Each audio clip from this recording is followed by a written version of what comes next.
Ya, kita lanjut lagi untuk kuliah farmakoterapi di topik dislipidemia yang bagian kedua. Sebelumnya sudah ada saya berikan tag-nya, card-nya di sini ya, tautan untuk dislipidemia bagian 1. Itu belajar mengenai pengertian, kondisinya, ya, patogenesisnya, kenapa bisa jadi kondisi atau kadar kolesterol di dalam tubuh, lemak di dalam tubuh itu mengganggu atau meningkat menjadi kondisi sakit, seperti apa manifestasi klinisnya dan sebagainya. Di sini nanti kita akan membahas mulai dari terapinya. Sebelum mengenal terapi obatnya, Anda akan belajar dulu target terapinya, kemudian beberapa makanan yang bisa membantu meningkatkan HDL atau menurunkan LDL, lalu terapi obatnya. Terapi obat nanti secara garis besar ada dua, menurunkan LDL dan menurunkan trigliserida. Seperti itu. Langsung saja kita ke target terapi. Ya, ini untuk target terapinya. Sebelum masuk ke target terapi, saya berikan dulu pedoman menghitung secara manualnya kadar kolesterol LDL didapat dari total kolesterol dikurangi konsentrasi atau kadar HDL dikurangi trigliserid yang sudah dibagi 5. Jadi karena di Indonesia pemeriksaan kolesterol satuannya umumnya ya menggunakan miligram per desiliter, sehingga trigliseridnya harus dibagi 5 dulu. Kalau satuannya milimol per liter nanti hitungannya beda lagi. Dan ini biasanya bisa Anda terapkan kalau Anda bekerja kelak nanti di lingkungan yang jauh mungkin dari kota atau yang pasiennya itu sulit ya dari segi ekonomi untuk melakukan pemeriksaan. Lumayan bisa hemat satu pemeriksaan karena Anda menghitung secara rumus ini ya. Untuk target terapinya saya pikir Anda bisa langsung baca di sini. Dan ini ada beberapa tanda seperti kalau desirable atau acceptable itu yang diterima, yang normal ya. Borderline atau borderline high itu biasanya batas atas yang masih dapat ditolerir. Umumnya kalau pasien dalam nilai atau rentang borderline atau borderline high ini diberikan terapi non farmakologi, ditata laksana dulu kebiasaan hidupnya, makannya, aktivitas fisiknya gitu ya. Kalau sudah di batas atas atau high, itu sudah diberikan terapi obat seperti itu ya. Tinggal dilihat saja ini yang untuk total kolesterol, ini yang miligram per desiliter, ini yang milimol per liter, ini LDL, HDL, trigliserid. Pada dewasa seperti ini. Pada anak-anak itu nilainya berbeda dan khusus untuk trigliserid malah dibagi lagi untuk usia anak ya 0 sampai 9 tahun dan remaja 10 sampai 19 tahun. Kalau remaja toleransinya sudah lebih tinggi ya biasanya karena pola makan yang sudah mulai suka fast food, mulai suka jajan dan sebagainya sehingga toleransinya juga berbeda. Biasanya pada remaja sedikit lebih tinggi. Kurang dari 90 mg per desiliter itu yang dapat diterima. Beda dengan kalau dewasa ya. Kalau dewasa kan kurang dari 150 mg per desiliter. Mungkin seperti itu.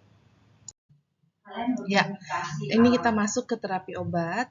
Jadi terapi obat seperti yang pernah saya sampaikan itu ada dua kelompok besar ya. Yang pertama itu menurunkan lipid aterogenik atau LDL dan yang kedua itu menurunkan trigliserid.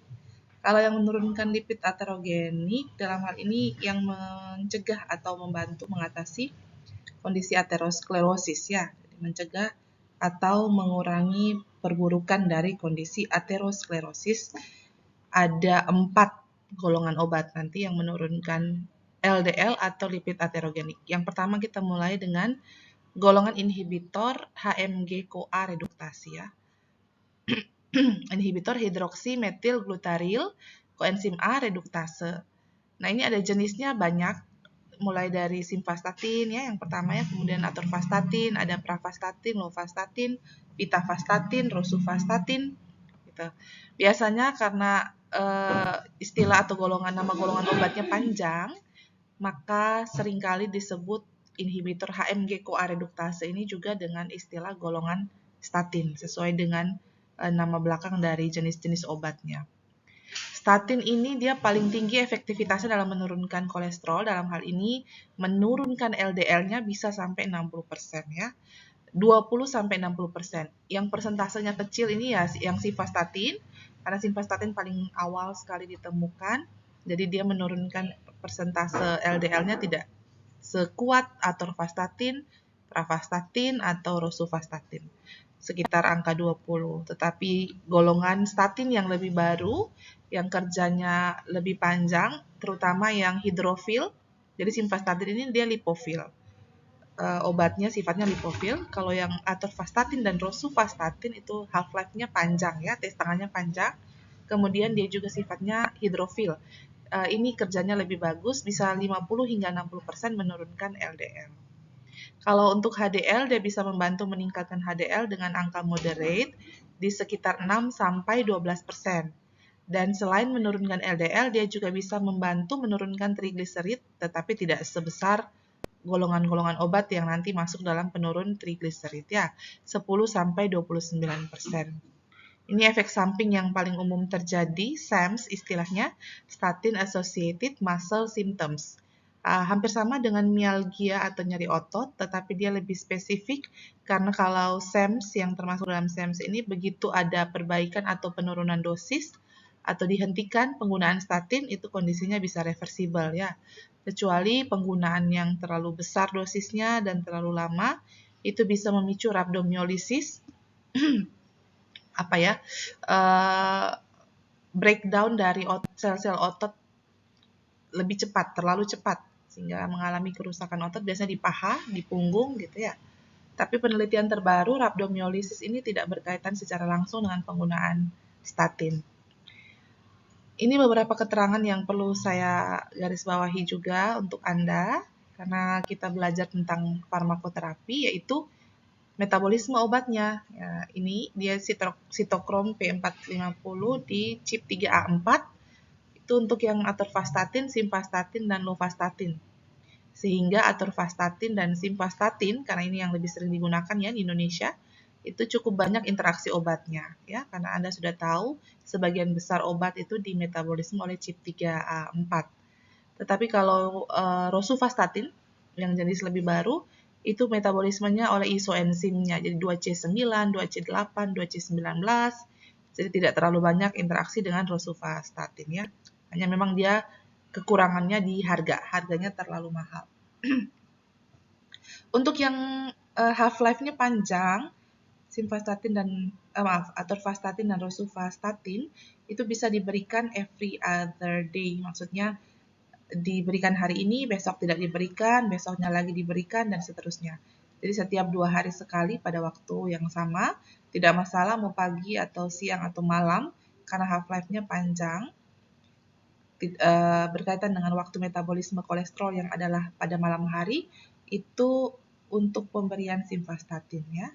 Jadi karena dia half-life-nya pendek, simvastatin, pemberiannya harus pada malam hari atau sore hari, sehingga bagus efektivitas kerjanya. Pada saat metabolisme kolesterol langsung dihambat ya. Kalau atorvastatin dan rosuvastatin tidak bergantung dengan waktu, bahkan bisa diberikan itu tadi yang Ibu bilang, every other day ya. Ini juga membantu mengurangi efek samping SAMS-nya tadi. Ini gambaran atau ilustrasi saya sudah tampilkan ya. Anda lihat di layar presentasi saya ini ada alur metabolisme kolesterol. Tidak usah perhatikan yang di pembuluh darah, kita lihat yang di liver, karena metabolisme kolesterol terutama terjadi di liver. Saya berikan, ya ini yang saya lingkari dengan garis putus-putus merah. Setelah kolesterol dalam hal ini LDL kembali ke liver, itu ada yang namanya pengubahan bentuk dari asetil koenzim A ya menjadi HMG koenzim A, hidroksimetilglutarid koenzim A. Selanjutnya berubah menjadi asam mevalonat dan seterusnya menjadi kolesterol recycle namanya ya. Berubah kembali dari VLDL kemudian dirilis ke darah menjadi IDL lalu LDL dan seterusnya. Nah, pada jalur ini dari HMG-CoA menjadi asam mevalonat. Jadi asetil-CoA ini sebenarnya produk apa ya? Sampingan juga ya dari pembakaran lemak ya. Dari asetil-CoA menjadi koenzim A. Koenzim A ini bisa berubah menjadi asam mevalonat kalau ada enzim yang namanya HMG-CoA reduktase ya, hidroksimetilglutaryl koenzim A reduktase. Nah, kalau dia berubah menjadi asam mevalonat, maka jalur selanjutnya terjadi pembentukan kolesterol, dalam hal ini kemudian VLDL, VLDL nanti IDL, IDL, LDL, dan LDL-nya bisa mengikuti aliran darah ke jaringan-jaringan perifer terutama ya, kemudian pembuluh darah arteri dan selanjutnya memicu aterosklerosis. Seperti itu. Nah, obat golongan statin atau inhibitor HMG-CoA reduktase ini dia bekerja dengan menghambat kerja dari ini. Jadi seperti gambar, dia memblok enzim reduktase HMG-CoA. Namanya inhibitor HMG-CoA reduktase. Jadi dia menghambat di jalur ini ya, sehingga HMG-CoA-nya tidak berubah menjadi asam mevalonat, sehingga jalur seterusnya itu tidak terjadi, putus di sini rantai metabolisme kolesterolnya, pembentukan sintesis kolesterolnya, sehingga kolesterol darah juga nanti ikut turun dalam hal ini terutama LDL. Karena dari VLDL yang dirilis di liver tidak stabil, nanti berubah menjadi IDL, lalu LDL-nya ini yang nanti memperparah dan juga memicu aterosklerosis di sini ya. Seperti itu.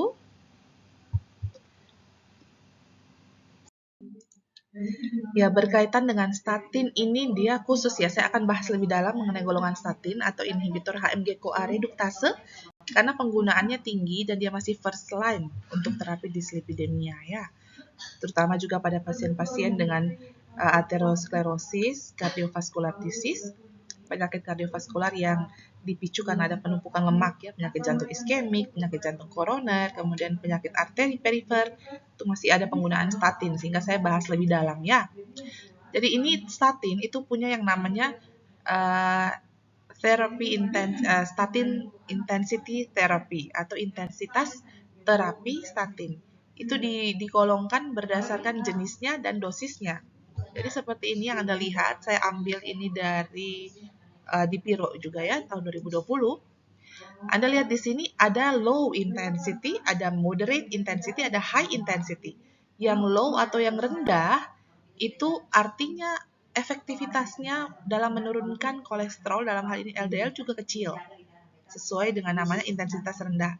Semakin ke atas moderate atau sedang dan high itu yang semakin tinggi efektivitas penurunan LDL-nya gitu. Karena low atau rendah, dia bukan hanya jenisnya efektivitasnya menurunkan LDL-nya rendah, dalam hal ini jenisnya, tetapi juga dosis yang digunakan. Dan kalau Anda lihat, sebenarnya Anda lihat bintang di sini ya, ada note di sini dari Dipiro, rekomendasi dari FDA itu sebenarnya tidak boleh statin, dalam hal ini simvastatin, diberikan dalam dosis 80 mg. Karena pasti memicu yang namanya rhabdomyolysis. Tidak lagi SAMS, tetapi rhabdomyolysis. Dan tadi saya sudah jelaskan, rhabdomyolysis jauh lebih mengkhawatirkan karena dia tidak dapat kembali ya, irreversible, dan itu menyakitkan. Menyebabkan nyeri yang mengganggu sekali. Di sini kalau Anda lihat, pravastatin di Indonesia tidak masuk dalam first line ya. Di Indonesia masih banyak sekali itu penggunaannya itu simvastatin. Tetapi simvastatin di sini tidak dicetak tebal. Nah, apa sih maknanya cetak tebal dan tidak dicetak tebal di sini, Ibu? Nah, kalau yang tidak dicetak tebal itu artinya sebenarnya masih kurang penelitiannya ya. Lihat ini. Jadi yang dicetak tebal itu mengindikasikan terapinya itu sudah banyak atau sudah melewati penelitian RCT gitu sehingga dosisnya itu pasti bisa memberikan efektivitas yang baik. Sedangkan simvastatin 10 mg itu belum banyak penelitian RCT-nya. Jadi sebenarnya masih lemah bukti ya dalam hal ini untuk menggunakan simvastatin 10 mg pada tata laksana dislipidemia atau penyakit kardiovaskular dengan aterosklerosis. Di sini. Hanya memang di Indonesia simvastatin masih tinggi, juga di NTT, karena simvastatin ini harganya murah, ketersediaannya tinggi ya. Banyak sekali tersedia di berbagai daerah. Dalam hal ini dia sampai ke desa-desa atau kota kecil juga banyak, sehingga masih pakai simvastatin. Tetapi sebenarnya kalau penggunaan simvastatin 10 mg tidak bisa. Tidak punya manfaat yang besar gitu ya. Ini dari segi kita bicara dari segi EBM ya, evidence based medicine. Kita pindah ke yang intensitas sedang atau moderate intensity. Di sini Anda lihat yang cetak tebal yang perlu Anda ingat. Kalau yang low itu kita pilih ke pravastatin atau lovastatin dengan dosis sekian. Kalau di moderate atau intensitas sedang, itu sudah ada simvastatin tetapi yang 20 hingga 40 mg. Nah, simvastatin 20 itu boleh berarti ya. Nanti Anda bisa cocokkan dengan tata laksana dari Indonesia. Bagaimana penggunaan simvastatinnya yang sebagai first line ya. Di sini disarankan yang intensitas sedang yaitu 20-40 mg. Kalau mau menggunakan atorvastatin boleh di 10-20 mg. Kalau menggunakan rosuvastatin boleh di 5-20 mg. Karena pravastatin, lovastatin, dan fluvastatin ini jarang digunakan di Indonesia ya. Kita lihat 3 teratas, atorvastatin, rosuvastatin, dan simvastatin. Ini memberikan penurunan LDL 30 hingga 50%. Kalau yang tadi low itu di bawah 30%, jadi 20 hingga 30%. Karena tadi kita sudah tahu bahwa kemungkinan penurunan persentase LDL itu 20-60%. Sehingga yang low ini 20-30%, yang moderate ini 30 hingga 50%. Di sini ya sedang. Dan yang paling tinggi, sekarang kita pindah ke high intensity atau yang intensitas tinggi, itu dengan persentase penurunan LDL lebih dari 50%. Jadi dia sekitar 50-60% berdasarkan penelitian hanya tertinggi sekitar 60-an% ya. Dan itu hanya 2 saja jenis obatnya. Atorvastatin 40-80 mg dan rosuvastatin 20 hingga 40 mg. Memang dosisnya nanti yang rosuvastatin lebih kecil karena dia lebih baru golongannya ya, lebih poten, lebih kuat dibandingkan atorvastatin. Tadi mereka berdua ini juga kalau mau menggunakan high intensity boleh, dengan cara every other day juga bisa ya, jadi diberikan hari ini, besok tidak, dan seterusnya untuk mengurangi efek samping SAMS-nya, seperti itu. Nanti Anda bisa lihat di tata laksana penyakit jantung koroner, penyakit jantung iskemik, penyakit arteri perifer, hal-hal ini, intensitas terapi statin ini, dari rendah, sedang, dan tinggi ini juga diperhitungkan, terutama yang sedang dan tinggi. Demikian. Selanjutnya untuk golongan obat yang menurunkan LDL dalam hal ini lipid aterogenik ya, adalah inhibitor absorpsi kolesterol atau kolesterol absorption inhibitor. Jenisnya hanya satu ya, ezetimibe, dan di Indonesia juga masih cukup tinggi penggunaannya. Tetapi dia persentase penurunan kolesterol dalam hal ini LDL-nya itu kecil, jadi 15 hingga 24%. Dan berdasarkan penelitian di angka 20-24% ini dia bisa menurunkan LDL kalau dikombinasi dengan statin tadi ya.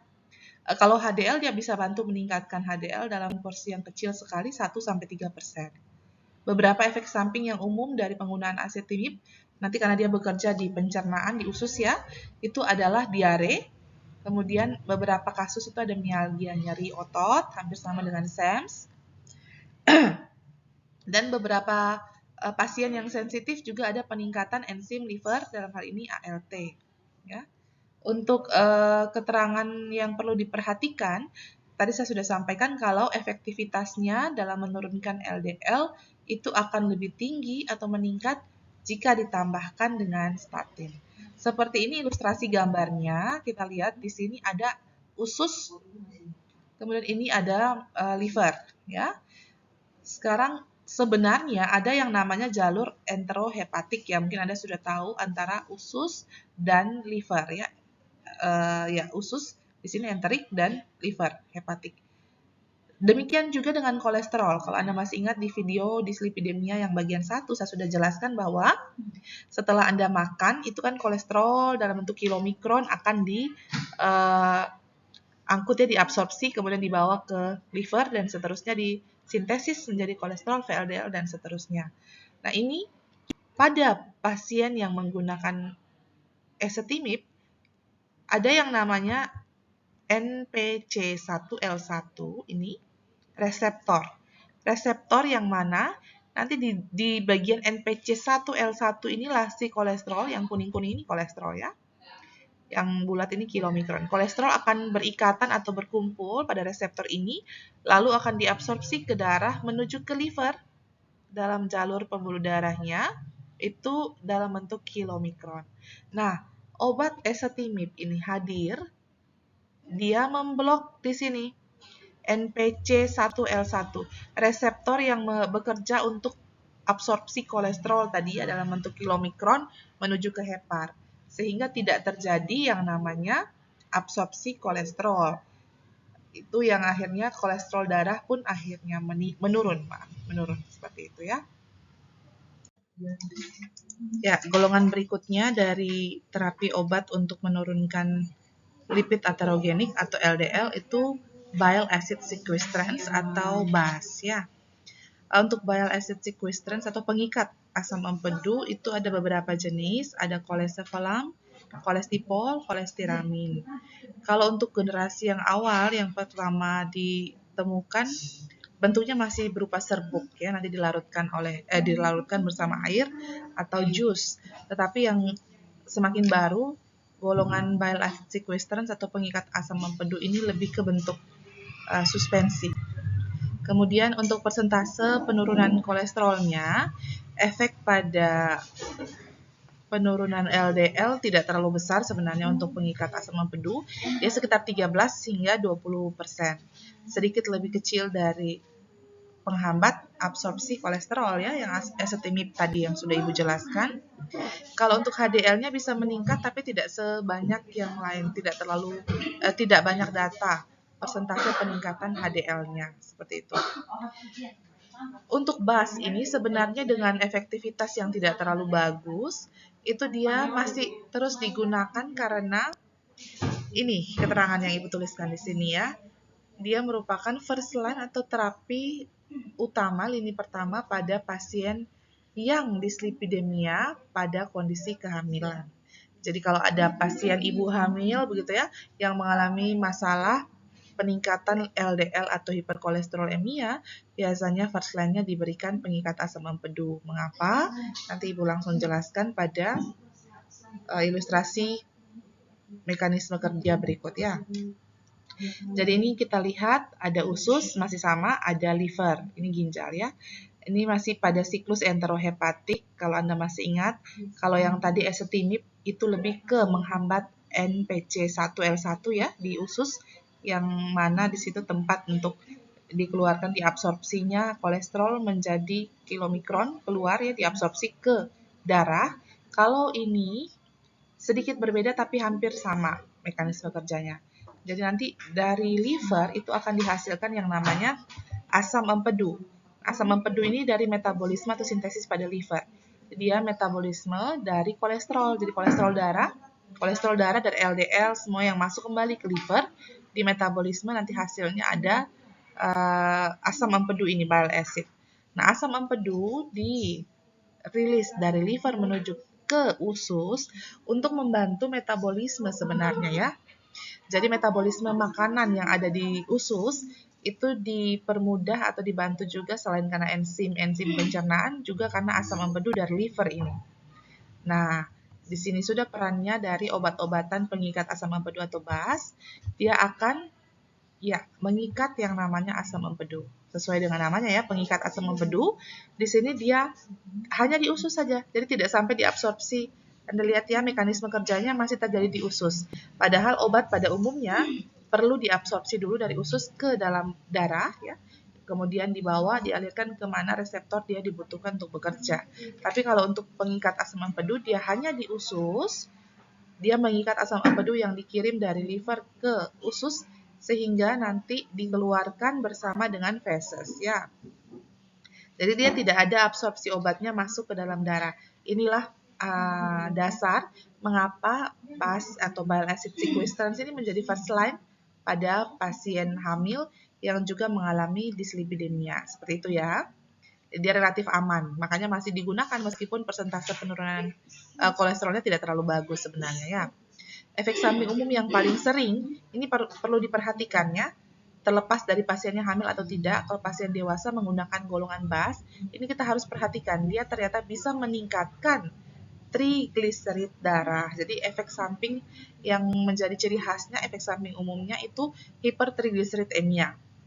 Sehingga pada pasien yang trigliseridnya sudah mencapai 300 mg per desiliter, sudah ada 2 kali peningkatan kan artinya, itu dihindarkan pemberian BAS ini.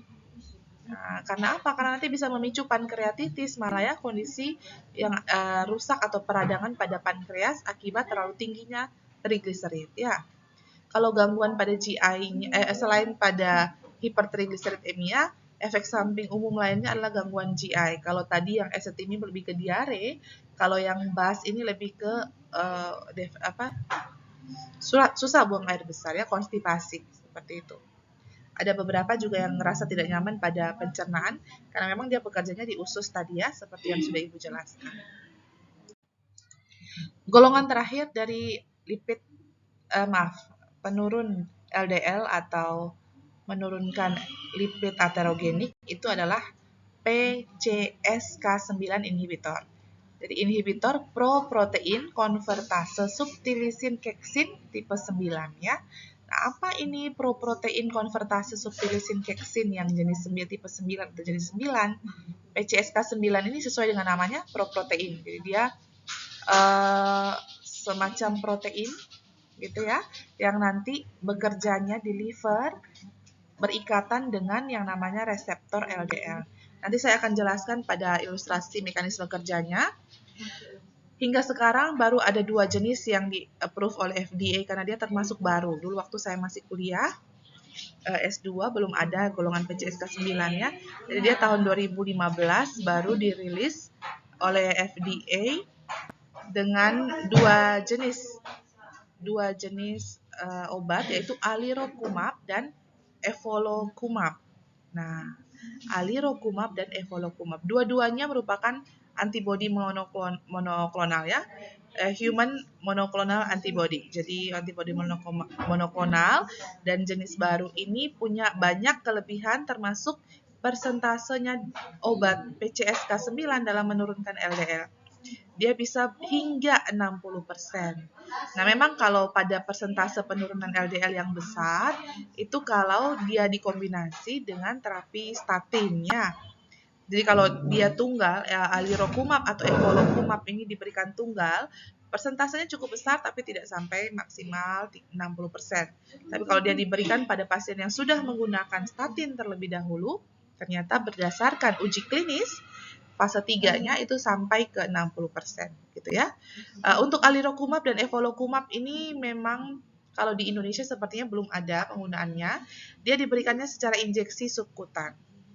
Jadi pasien sama seperti menggunakan insulin, menyuntikkan sendiri ke area subkutannya, tetapi tidak seperti insulin yang harus setiap hari. Memang insulin juga sudah ada terobosan ya, yang jenisnya tidak perlu diberikan per hari, diberikan beberapa hari sekali dengan pump yang ditempelkan pada perut. Tetapi kalau yang ini golongan PCSK9, alirocumab dan evolocumab, dia diberikannya cukup ada dosis yang 2 minggu sekali. Jadi setiap 2 minggu diinjeksikan 1 kali atau 1 bulan 1 kali. Jadi bi-weekly setiap 2 minggu sekali injeksi atau monthly yang setiap bulan 1 kali injeksi setiap 4 minggu begitu ya. Dosisnya ada 2. Mungkin itu yang menyebabkan kekurang nyamanan. Biasanya pasien agak cenderung menghindari karena disuntikan. Karena biasanya pasien atau awam tidak terbiasa dengan menginjeksikan obat ke tubuhnya gitu ya. Efek sampingnya karena ini diberikan secara subkutan, yang paling sering itu flu-like symptoms atau gejala-gejala flu ya, sama seperti kalau Anda mendapatkan vaksin ya. Ada flu, ada demam, ada gejala meriang, ada gejala tidak enak pada nyeri disuntikan, sama mirip seperti gejala-gejala Anda mendapatkan vaksin karena memang dia juga bentuknya antibodi monoklonal. Bagaimana sih sebenarnya mekanisme kerjanya PCSK9 sehingga dia bisa menghambat atau menurunkan yang namanya LDL darah, bahkan hampir sama kerjanya dengan statin persentasenya ya. Ya, ini golongan baru saya jelaskan dalam 2 gambar. Yang sebelah kiri, bagian kursor Ibu ini, Anda lihat ada badan Golgi, ya, retikulum endoplasma dan seterusnya. Itu bagian di dalam sel hati, sel liver sendiri. PCSK9 tempatnya di sini. Jadi protein konvertase subtilisin keksin type 9 ini dia diproduksi, dirilis dari retikulum endoplasma ya, di sini SREBP, jadi sterol regulatory element binding protein. Kemudian lewat badan Golgi dia akan menjadi PCSK9. PCSK9 nanti dirilis keluar berikatan dengan reseptor-reseptor LDL. Yang ini yang warna biru yang saya tunjukkan dengan pointer ini reseptor LDL ya. Dia berikatan dengan reseptor LDL sehingga menarik LDL untuk masuk ke dalam liver. Nanti setelah LDL-nya dikembalikan atau masuk lagi ke dalam liver, dia akan mengalami recycle di dalam, berubah ya menjadi endosom, lisosom, nanti dirilis pada waktunya lagi VLDL, dikeluarkan menjadi IDL. Kalau masih ingat video saya yang sebelumnya di video dislipidemia bagian 1 ya, VLDL menjadi IDL, IDL lalu menjadi LDL. Dan LDL-nya nanti bisa kembali menempel atau menginflamasi dinding-dinding pembuluh darah arteri, arteriosklerosis. Prosesnya seperti itu, berputar seperti itu saja. PCSK9 inhibitor, jadi si alirocumab dan evolocumab ini nanti hadirnya menghambat yang namanya produksi PCSK9. Ini, maaf, bukan produksinya ya, waktu dia akan berikatan dengan reseptor LDL. Jadi LDL ini bisa berikatan aktif dengan reseptornya kalau PCSK9 menginduksi di sini. Jadi yang ini bentuk biru belum aktif, reseptor LDL. Begitu ada PCSK9 sebagai protein yang menempel pada reseptor LDL, reseptor LDL-nya aktif menarik LDL dari dalam darah masuk ke liver untuk diolah menjadi bentuk lipid yang lain begitu ya. Nah, di sini Anda lihat yang bentuknya seperti baling-baling ini segitiga namanya alirocumab dan evolocumab. Dia PCSK9. Begitu PCSK9 dirilis dari dalam liver, si obat inhibitor PCSK9 ini akan berinteraksi atau berikatan dengan PCSK9 sehingga bentuknya menjadi tidak aktif. Dia tidak bisa lagi menempel pada reseptor LDL dan mengaktifkan reseptor LDL. Akibatnya ini ya, reseptor LDL yang menerima LDL tadi tidak bisa melanjutkan metabolismenya sehingga hancur, tidak bisa di-recycle lagi si LDL-nya untuk kembali aktif menjadi VLDL dan seterusnya. Jadi hancur, atau dengan kata lain LDL darah, LDL yang masuk kan sudah tidak bisa lagi berecycle ya di sini, sehingga LDL akan lebih ditarik dari darah, dipindahkan atau ditarik dimasukkan ke dalam liver. Setelah sampai dalam liver ternyata dia tidak bisa recycle, jadi rusak, hancur. Seperti itu.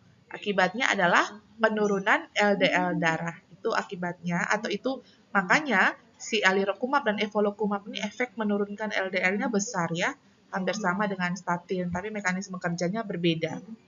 Ya, kurang lebih seperti itu untuk 4 golongan obat yang bekerja menurunkan LDL atau lipid aterogenik.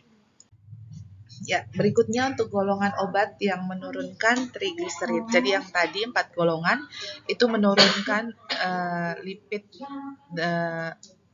aterogenik ya atau LDL. Kalau yang ini menurunkan trigliserida. Ada 3 golongan. Ada derivat asam fibrat, UVA dan niacin atau nicotinic acid. Asam nikotina. Yang pertama kita lihat dulu yang fenofibrat, gemfibrosil. Ini ada 2 jenis ya, fenofibrat dan gemfibrosil, dan dua-duanya bekerja dan meningkatkan aktivitas LPA, lipoprotein lipase. Jadi dengan adanya peningkatan kinerja atau aktivitas dari LPL, maka sintesis atau produksi dari VLDL diproduksi di liver ya, dirilis dari liver ke darah, itu juga menurun. Akibatnya nanti trigliserida darah juga menurun. Karena seperti yang Anda ketahui dari video Ibu sebelumnya, bisa dirujuk dari video dislipidemia bagian 1. Setelah VLDL dirilis, itu juga ada metabolisme sehingga meningkatkan produksi atau jumlah trigliserida darah. Gitu ya. Sehingga kalau nanti ada peningkatan aktivitas dari LPL, itu trigliserida darah menurun. Dan untuk persentase penurunannya yang derivat asam fibrat nanti sama juga dengan 2 golongan lainnya sekitar 20-50%. Dia bisa meningkatkan HDL darah sekitar 10-15%, jadi moderate, menengah. Dan gangguan efek samping yang umum sama seperti ezetimibe, ada peningkatan marker pada liver ya. beberapa gangguan GI juga bisa dialami kalau pasiennya sensitif. Nah, kalau gemfibrozil terutama diberikan pada pasien yang sudah meminum terlebih dahulu golongan statin, itu ternyata ada penelitian, ada peningkatan dari efek mialgia yang memicu rhabdomyolysis. Tentu tidak diinginkan ya, karena pasiennya akan sangat kesakitan dan kesulitan dalam beraktivitas, sehingga kombinasi antara fenofibrat, gemfibrozil dengan statin itu dihindari. Pada pasien dengan gangguan ginjal, itu bisa mempengaruhi atau memperparah kondisinya sehingga harus ada dosage adjustment, ya, pengaturan dosisnya diturunkan, dan obat ini yang perlu dicatat juga punya interaksi dengan warfarin. Sedangkan warfarin sebagai antikoagulan ini bisa saja digunakan pada pasien dengan beberapa kondisi termasuk misalnya ada peripheral arteritis dan sebagainya, sehingga harus diperhatikan. Harus dimonitor juga nilai INR-nya ya, untuk melihat efek bleeding-nya nanti. Berikutnya itu PUFA, polyunsaturated fatty acids, omega 3 PUFA, yang ada atau yang beredar di pasaran itu umumnya yang dalam bentuk kombinasi EPA-DHA. Meskipun lebih ada penelitian yang menunjukkan yang memiliki efek untuk menurunkan trigliserid itu lebih ke EPA-nya ya. Jadi dia meningkatkan hidrolisis atau oksidasi dari lipid sehingga nanti kadar trigliserid jadinya menurun dan asam lemak bebasnya juga ikut turun ya. EPA-DHA kombinasi ini ada dalam bentuk ester, ada dalam bentuk karboksilat, dan juga ada yang EPA saja tanpa ada kombinasi dengan DHA. Tadi persentasenya saya sudah sampaikan kurang lebih sama.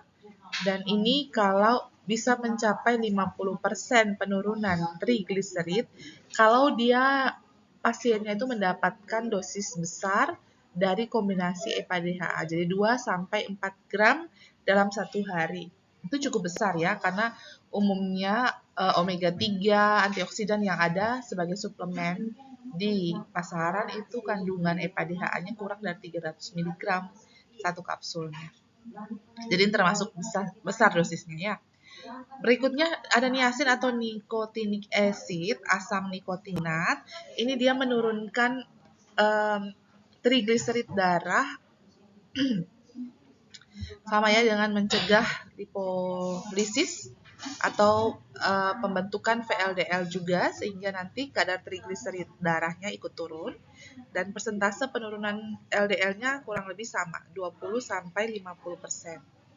Ternyata selain dia mencegah lipolisis tadi, VLDL-nya menurun, kemudian trigliseridnya menurun, LDL-nya nanti juga ikut menurun. Ada efek yang lain yang bisa diberikan, yaitu bukan hanya penurunan trigliserid, tapi juga penurunan lipoprotein yang densitasnya rendah atau LDL, kolesterol jahat. Ya. Peningkatan HDL juga diamati terjadi pada pasien yang menggunakan niacin, dan ini masih lebih besar dibandingkan derivat asam fibrat. Dia bisa sampai 2 kali lipatnya dari penggunaan derivat asam fibrat. Salah satu efek samping umum yang biasanya terjadi itu flushing. Jadi pasien yang minum niacin ini memerahnya kemerahan wajah dan badannya itu akibat adanya rilis prostaglandin yang berlebihan. Karena peningkatan kadar niacin di dalam darah itu memicu rilis prostaglandin, mediator inflamasi. Jadi kita seperti mengalami inflamasi seperti itu ya. Nah, untuk mengatasi flushing ini karena memang sering terjadi, itu bisa disiasati dengan pemberian aspirin 325 mg sebelum minum niacin. Jadi setiap kali sebelum minum niacin bisa diminum aspirinnya. Atau ada juga yang tersedia dari pabrik Abbott, itu saya lupa patennya namanya apa ya. Itu dia buat niacin dalam bentuk yang sustain release, sehingga rilisnya sedikit demi sedikit diatur waktu. Efek samping flushing-nya itu cenderung rendah. Seperti itu saja. Yang terakhir itu saya tampilkan juga, karena Ibu menggunakan selain Dipiro, ada juga dari European Society Cardiology ya, ada dari ESC, itu dia bandingkan dari pedoman terapi dislipidemia tahun 2016 dan tahun 2019. Jadi dua periode yang selisih 3 tahun tadi, apa saja pembaharuan atau perubahan informasi yang disampaikan. Begitu ya kurang lebih.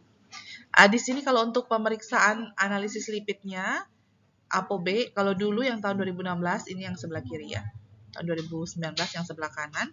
Dulu masih disarankan, sekarang sudah diketahui bahwa ternyata memang bagus direkomendasikan analisis ApoB-nya begitu. ApoB untuk lihat yang kolesterol jahat ya. Ini apa namanya? Derajat kepercayaan atau tingkat signifikansi, tingkat kepercayaan pada penelitian-penelitian. Kalau yang warna hijau ini masuk yang kelas 1 ya. Kuning itu 2A, orange itu 2B. Untuk terapi penurun LDL-nya, pada tahun 2016 itu jika tidak tercapai LDL yang ditargetkan bisa dikombinasi statinnya. Atau bisa juga diberikan penghambat atau inhibitor absorpsi kolesterol. Sedangkan pada tahun 2019 kalau ternyata tidak tercapai, sudah menggunakan dosis statin yang maksimum, maka harus segera dikombinasi dengan ezetimibe. Jadi dari dulu tahun 2016 dia masih sifatnya lebih rendah ya 2A, sekarang sudah menjadi rekomendasi yang disarankan begitu ya karena kelasnya tinggi 1A. Dan seterusnya ini kalau pasien punya risiko tinggi dengan persisten LDL concentration ya, LDL-nya terlalu tinggi untuk waktu yang lama. Bagaimana tata laksananya? Di sini lebih disarankan kombinasi, bisa dengan ezetimibe, bisa dengan PCSK9. PCSK9 untuk alirocumab dan juga evolocumab ini memang bagus dan baru, efek sampingnya juga relatif aman, tidak ada gangguan otot, tetapi memang harganya sangat mahal ya. Kalau yang ini untuk menurunkan LDL-nya, untuk secondary prevention pada pasien yang pernah punya riwayat kardiovaskular ya, serangan, itu bisa dipertimbangkan kombinasi antara statin dan ezetimibe atau statin dan PCSK9.